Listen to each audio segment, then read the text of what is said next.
সব সময় তো আমরা আলু দিয়েই চিপস বানিয়ে থাকি। যদি কাঁচা কলা দিয়ে চিপস বানানো যায় তাহলে কেমন হয় বলুন তো? বাচ্চাদের কাঁচা কলাও খাওয়ানো যাবে, চিপসও খাওয়ানো যাবে, বাইরে থেকে আর চিপস কিনতে হবে না। আসসালামু আলাইকুম এভরিওয়ান, চলুন তাহলে রেসিপিটি দেখে নেওয়া যাক। প্রথমে আমাদের এখানে লাগছে 2টি কাঁচা কলা।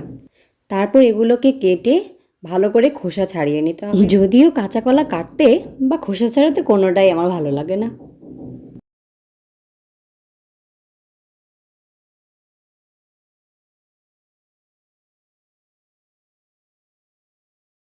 তারপর কলাগুলোকে যতটা সম্ভব পাতলা করে স্লাইস করে নিচ্ছি।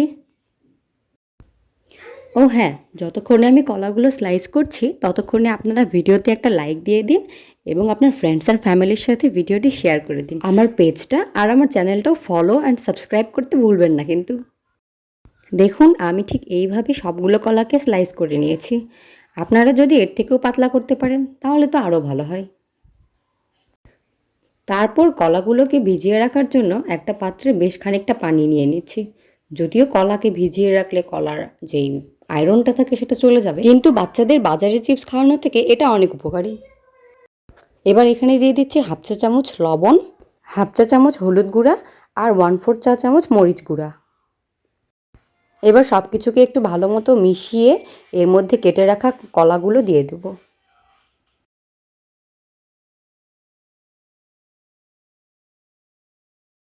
তারপর কলাগুলোকে একটু পানির নিচে ডুবিয়ে দিয়ে এগুলোকে 10 থেকে 15 মিনিটের জন্য ভিজিয়ে রেখে দেব।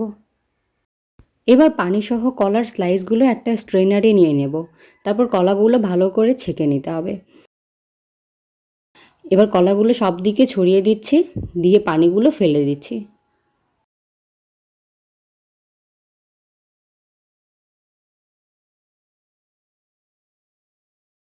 এবার চুলায় একটা প্যান বসিয়ে সেখানে একটু বেশি করে তেল দিয়ে দিতে হবে। তারপর তেলটা হালকা একটু গরম হয়ে আসলে সেখানে কলার স্লাইসগুলো দিয়ে দিচ্ছি। কলার প্রত্যেকটা স্লাইস আলাদা আলাদা করে দেওয়ার চেষ্টা করবেন, তাহলে একটার সাথে আরেকটা জোড়া লাগবে না। এবার চিপসগুলোকে চুলার মিডিয়াম টু লো হিটে ক্রিস্পি আর ব্রাউন কালার হয়ে আসা পর্যন্ত ভেজে নিচ্ছি। চেষ্টা করবেন ব্রাউনিশ ভাবটা আসার সাথে সাথেই তুলে ফেলার জন্য, তাহলে আর পুড়ে যাওয়ার ভয় থাকবে না। ব্যাস, এই তো হয়ে গেল কলার চিপস। এবার এগুলোতে 1/2 টিস্পুন চাট মশলা দিয়ে সব কিছু মিক্স করে নেব।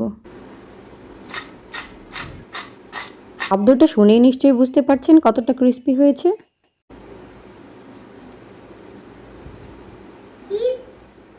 সবাই ভালো থাকবেন, সুস্থ থাকবেন। আল্লাহ হাফেজ।